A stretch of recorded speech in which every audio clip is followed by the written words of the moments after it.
Salut à vous petits gros tentacules. Ah, il fait froid, il y a de la brume, j'ai des choses à faire dehors, mais du coup, voilà, il y a trop de brume à la vie de Dead. On va commencer par faire du bien. On va faire la vidéo retour sur God, mais après l'oracle, à savoir après le livre pour MJ, avec tout ce qui, voilà, tout ce qui manquait à juste titre du livre de base, qui est accessible aux joueurs. Donc voilà, c'était pas un manque parce que oh, ils ont torché le boulot, c'est pas un manque parce que ouais, ils avaient rien à foutre là, ou tu rendais la partie inaccessible, enfin bon, vous comprenez l'idée. Donc Oracle, c'est 190 pages, sur les 190, il y en a presque une bonne moitié qui est pour du scénar, trois scénars que j'ai pas lu, je vais être honnête.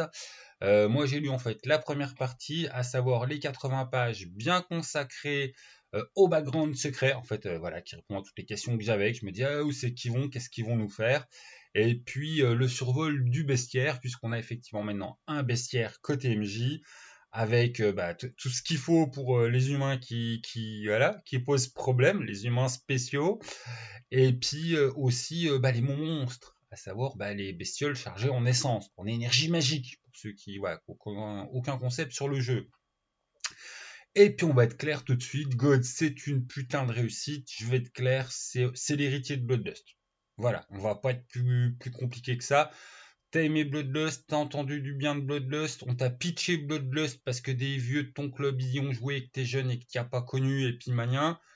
C'est pour toi. En plus, si on doit continuer les comparaisons Bloodlust, actuellement, il y a toujours Bloodlust Metal et on attend le Saint Silence secret slash Yves, voilà, des secrets pour MJ, que j'espère qu'un jour il sortira, je ne retournerai pas ma veste. Mais voilà, en termes de livres, Bloodlust, c'est du petit format méga dictionnaire, très bien illustré, hein, c'est du John Grump, noir et blanc, machin.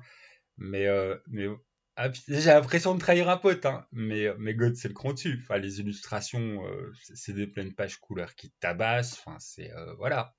L'objet, l'objet God risque de plus vous séduire que l'objet Bloodlust.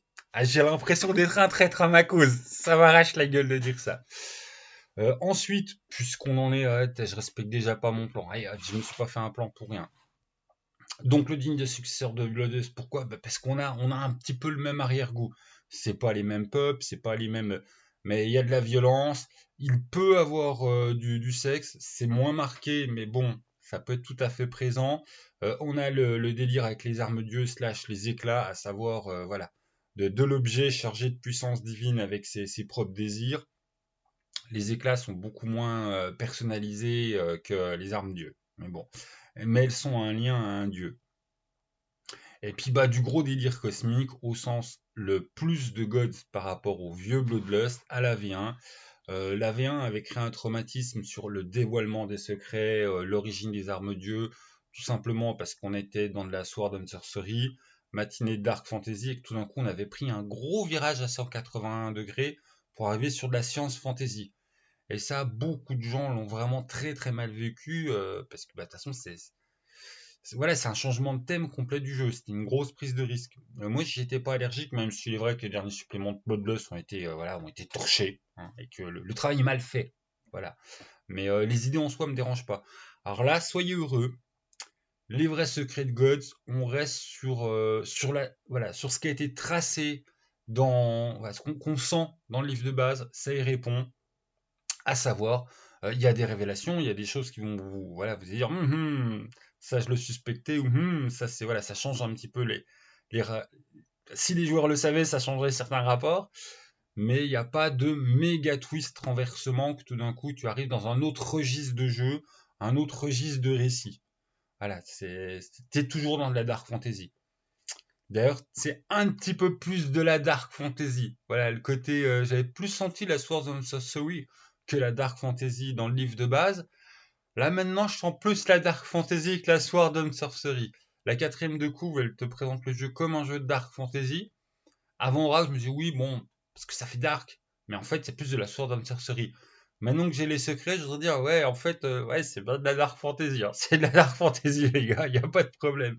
C'est juste, voilà, bon, faut avoir accès aux secrets. Et puis donc, du coup, pour pas trop dévoiler les secrets, mais quand même en parler, je me suis mis sur la table des matières. On va même censurer certains intitulés. Donc, on va commencer par la véritable histoire. Et là, tu as effectivement d'où que tout l'univers y vient, la cosmogonie, d'où qui viennent les dieux. Certains trucs par rapport aux légendes qu'il y avait dans le livre de base sont maintenant explicites. C'est plus ce qu'il y avait de la rumeur ou du machin. C'est voilà, tu sais. Ça va ouvrir quelques portes à votre imaginaire qui ont déjà des graines de traitement dans le livre d'Oracle. Même si, grosso merdo, on va être clair, hein, le thème majeur, principal d'Oracle, vous allez le voir après, c'est vraiment le culte du soleil noir. Qu'est-ce qui se cache derrière? C'est quoi les gros dangers cosmiques sur le monde? Et la vérité sur vos élus, slash les classes, slash leurs dieux. Voilà, moi j'ai déjà même pas respecté rien du tout, moi. Donc la véritable histoire, boum, t'as la vérité. On pourra broder des trucs dessus, on pourra en rajouter, on pourra mettre.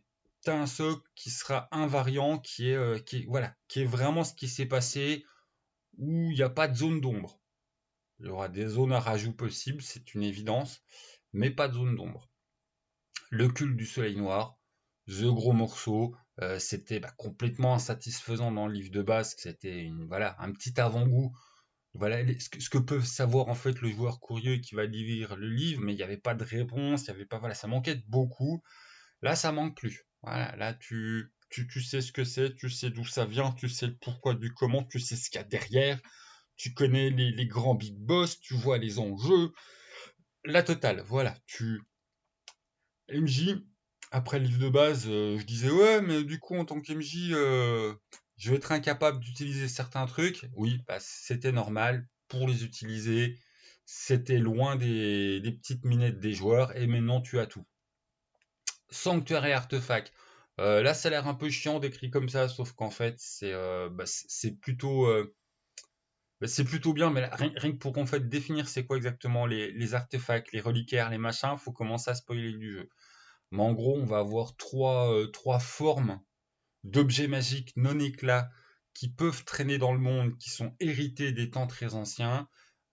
Certains que seuls les membres de l'église du Soleil Noir arrivent à utiliser parce qu'ils connaissent les rites de réactivation, machin. Certains qui peuvent devenir potentiellement problématiques, les reliquaires, il y en a un dans le kit d'intro de découverte du jeu dans le scénar. Du bon gros objet magique bien puissant qui a sa propre volonté, qui peut potentiellement être bien casse-pied, quoi. Du PNJ objet magique. Et puis on va avoir ceux qui, en fait, les objets magiques des dieux voilà, qui sont restés sur le monde, qui vont être utiles pour vos élus, non pas en tant que l'exemple qu'ils prennent, par exemple, c'est voilà, tu n'utiliseras pas une épée de 10 mètres de long parce que c'était une épée d'un dieu.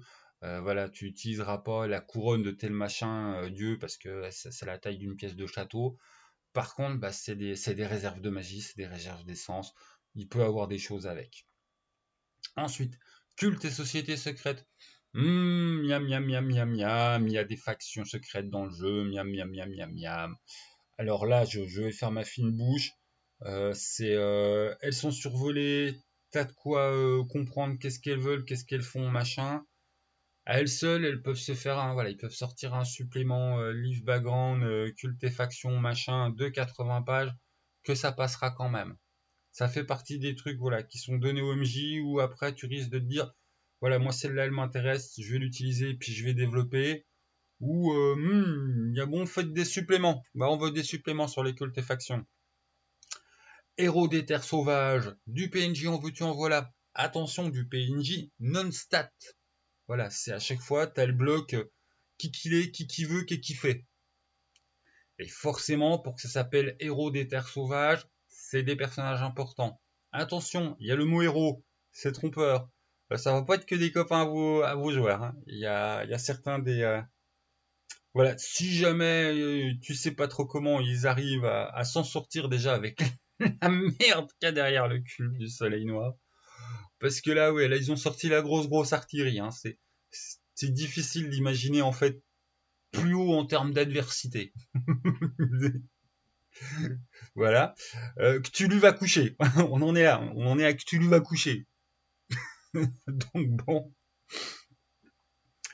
Et voilà, il y a quelques graines de potentiel bon gros fou la merde, hein. Je pense voilà, au PNJ l'oiseau, par exemple. Enfin, après, on a donc voilà, une bonne surprise, même si certains vont regretter le fait qu'ils soient non statés. Bon, c'est pas des personnages à tuer, hein, c'est des personnages importants dans le monde.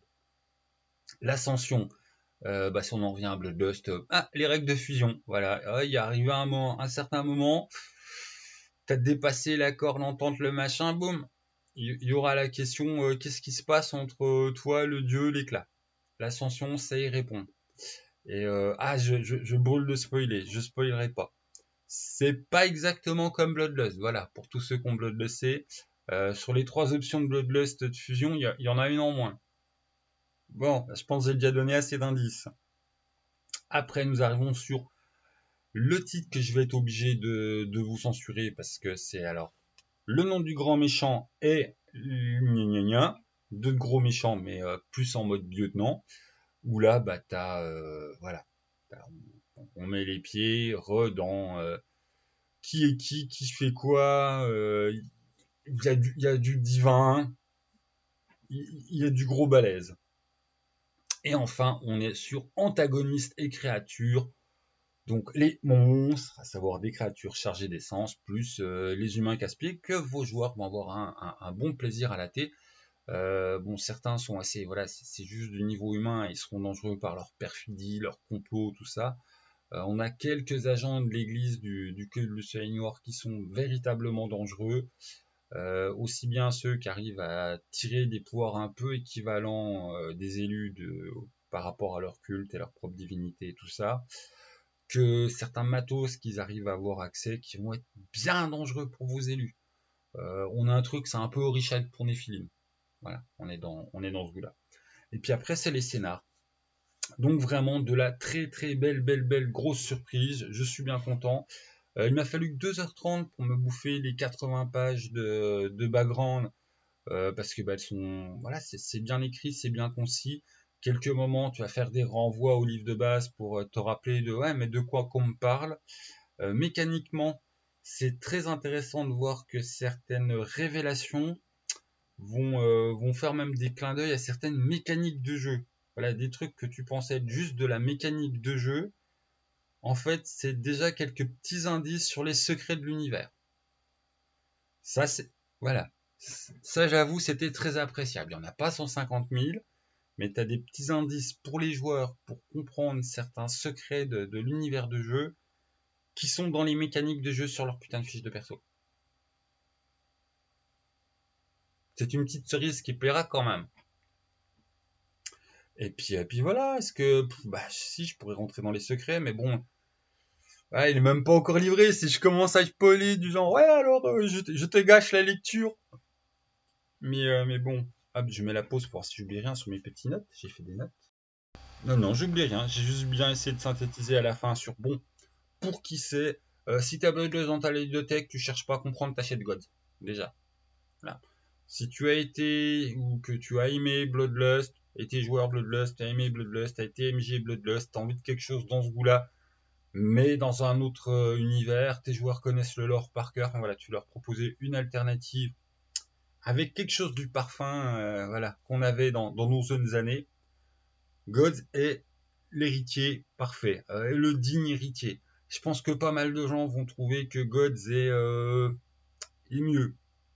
Il a un côté plus abordable. Pour l'instant, de tout ce qui est sorti, on a à peine moins les... j'allais dire, c'est au niveau politique où tu sens très bien qu'il y a des tas de choses, mais c'est à peine moins développé. Voilà, dans le livre sur l'oracle, hein, on n'a pas voilà, toutes les magouilles de factions qui sont en train de se faire. Si on en a.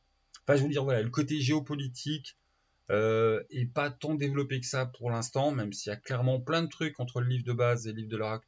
Voilà, tu sens qu'il y a une dimension géopolitique. On est quand même sur un livre de l'oracle où c'est les secrets mystiques du jeu, et puis c'est l'adversité du culte du soleil noir, et c'est les réponses par rapport aux dieux. Voilà. Ce qui est tout ce qui manquait au jeu de base. Hein. Je veux dire, tout le reste, il disait oui, développer les factions, développer la géopolitique si tu veux, mais bon, tout ça, t'as déjà des graines, t'as déjà du matos.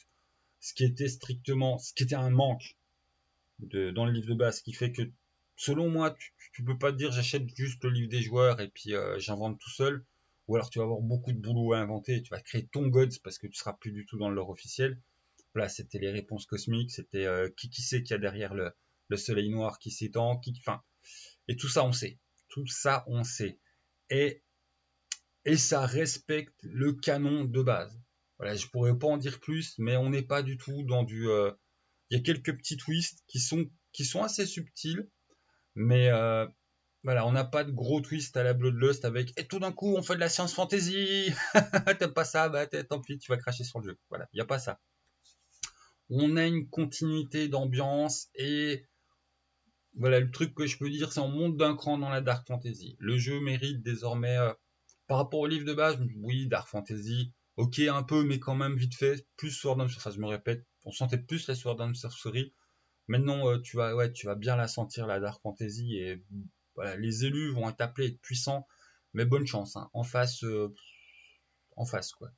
Vous allez pas régler les problèmes en allant tuer les Cthulhu. Va falloir trouver autre chose. Et puis voilà, donc c'est pour qui?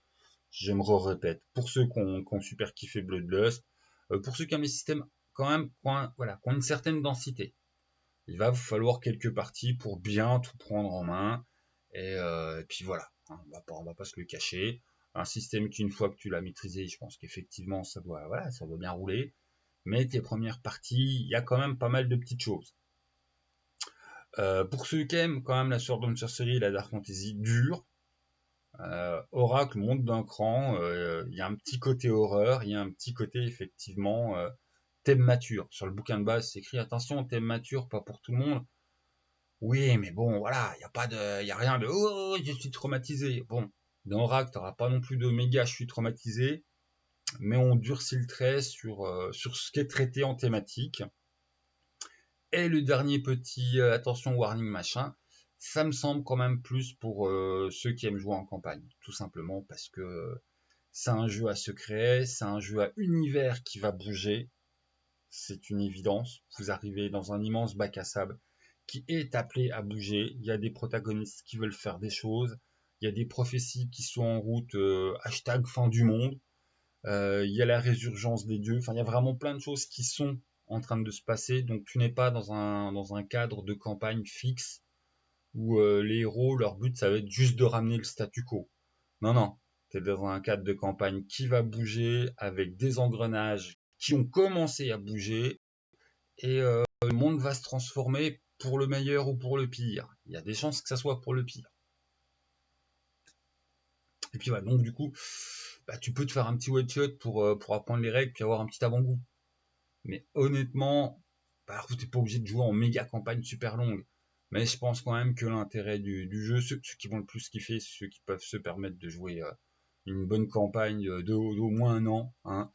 Vous avez 7 scénars qui sont disponibles, 3 dans le livre de base, 4 dans le recueil du scénario, puis il y en a un aussi dans le kit d'intro, il me semble. Et puis donc voilà, tu as déjà pas mal de matos pour jouer. La route va être quand même longue pour augmenter tous les niveaux de puissance. Et puis arriver à, voilà, je pense que, enfin, ça parle un peu sur le site d'AAP d'une éventuelle grande campagne. Ouais, les joueurs et surtout les MJ vont fantasmer d'une méga grosse campagne officielle voilà, qui aura pour aboutissement de régler le problème du culte du soleil noir. Et puis bonne chance pour l'écrire, les gars. Hein, voilà, les auteurs, vous pensez avoir fini, c'est sorti, God est sorti. Maintenant, on attend la campagne. Ouais, je suis une petite pourriture. Enfin, tout ça pour dire que j'avais quelques petites réserves quand j'ai tourné hier la vidéo qui sort aujourd'hui aussi. Enfin, bon, voilà, le avant l'oracle, au sens, j'avais vraiment l'impression que le jeu avait beaucoup de potentiel, mais j'avais pas accès au secret, je savais pas s'il allait pas avoir voilà, une prise de pied dans le tapis ou un truc tellement tranché que ça sera clairement pas pour eux. Non, pas pour tout le monde, mais voilà, ce côté Bloodlust, on met de la science fantasy, boum, on est de la science fantasy.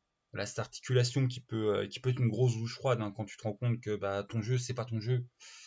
Enfin, il y a des jeux qui en font une force, il y en a. Enfin, bon, voilà. On pense ça au secret des crimes, on pense à des tas de petites choses, c'est pas grave. Tout ça pour dire que bah, Gods il est là, que Gods est une pure réussite, que c'est clairement le digne héritier de Bloodlust. Je me répète, hein, mais pour moi Bloodlust c'est vraiment une grosse référence, un gros jeu de cœur. Enfin, c'est une gamme que j'adore, qui certes la V1 a vieilli, mais bon la V2, je la porte dans mon cœur et j'attends les suppléments. Et Gods, Gods il arrive et puis c'est clairement, enfin il remplit toutes les cases quoi. Il remplit clairement toutes les cases. C'est c'est c'est c'est du vraiment tout bon. Si vous- Ah, je vais arrêter de me répéter. Il fait partie des jeux que vous pouvez acheter comme relativement en toute confiance et que vous pouvez, vous pouvez aller sauter dessus. T'aimes la Sword of Sorcery, t'aimes les gros délires mystiques, t'aimes le côté un peu darkounet.